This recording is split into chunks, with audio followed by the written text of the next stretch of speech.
اعلان بالفور 1917 یہودی آباد ہونے شروع ہو گئے، اور اصل میں اسی کے لیے خلافت کو منسوخ کرایا گیا۔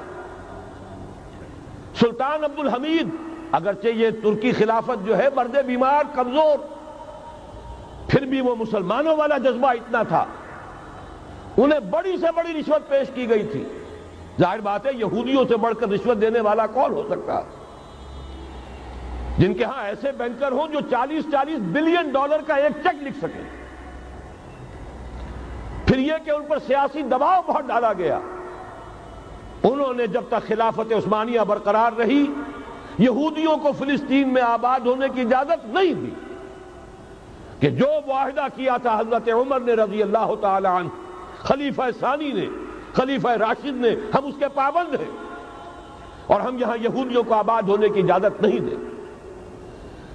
لہذا انہوں نے اس خلافت ہی کا بستر طے کرایا، اس لیے کہ نہ رہے بانس نہ بجے بانسری، نہ مسلمانوں کی وحدت ملی کی کوئی علامت دنیا میں باقی رہے، اور نہ مسلمان کسی مسئلے پر جمع ہو کر کوئی موقف اختیار کر سکے۔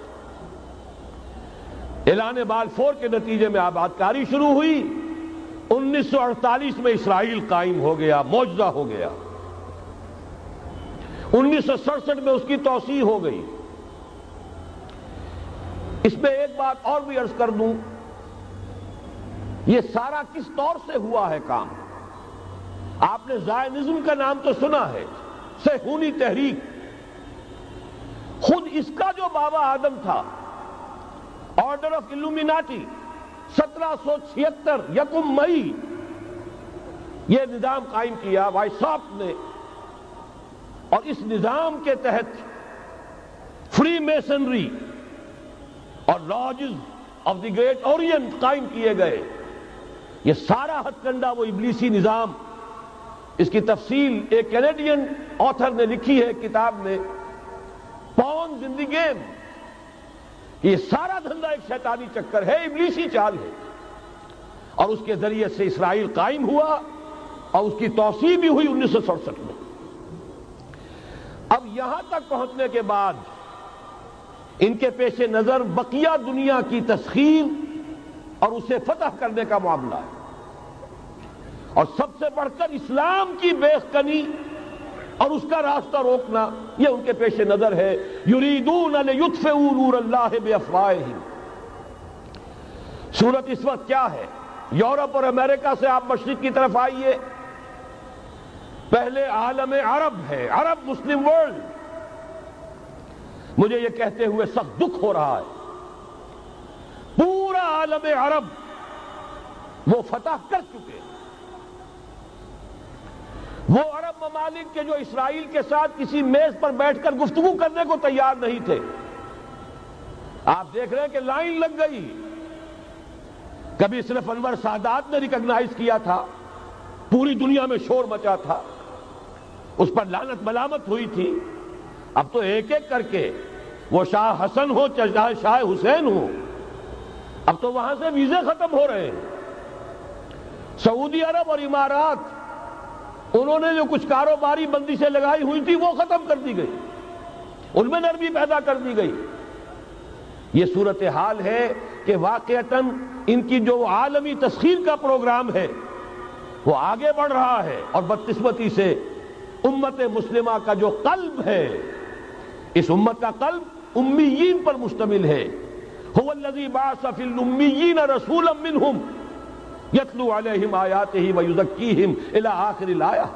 حضور بھی امی تھے، انہی میں سے تھے صلی اللہ علیہ وسلم، لیکن آج وہ قلب جو ہے عالم اسلام کا، وہ یہودیوں کے شکنجے میں کسا جا چکا ہے۔ اکثر وہاں کے جو حکمران ہیں، امریکہ کے ایجنٹ ہیں، سٹوجز۔ یہ حالات جہاں تک عالم عرب کا تعلق ہے، تلخ حقائق ہیں جو بیان کر رہا ہوں، اس لیے کہ آپ کے سامنے رہنا چاہیے۔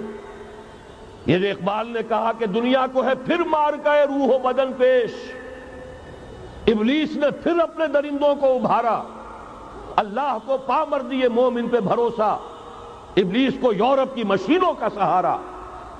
یہ دوبارہ ایک بہت بڑے پیمانے پر حق و باطل کا گھمسان کا رنگ پڑنے والا ہے۔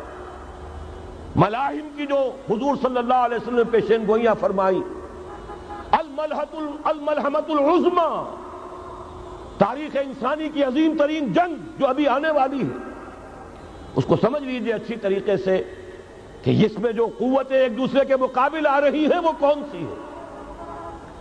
نیو ورلڈ آرڈر کہنے کو امریکہ کے زیر قیادت ہے، حقیقت میں امریکہ خود یہودیوں کے پنجے میں ہے۔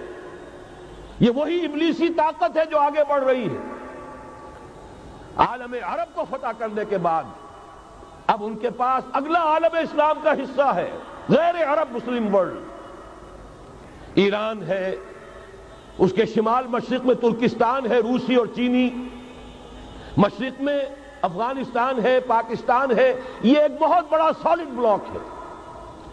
اس کے بعد اگرچہ ہندوستان آتا ہے، بھارت، ظاہر بات ہے کہ وہاں مسلمان اقلیت میں ہیں سوائے کشمیر کے، لیکن یہ نوٹ کیجئے کہ وہاں بھی کم سے کم 15-18 کروڑ مسلمان موجود ہیں۔ آج بھی دنیا کا سب سے بڑا ملک جس میں مسلمانوں کی تعداد اور جن کی نفری سب سے بڑھ کر ہے وہ بھارت ہے۔ اس کے بعد پھر انڈونیشیا، ملائیشیا ہے، اس سے آگے ہے پھر فار ایسٹ، ابھی انہیں فتح کرنا ہے۔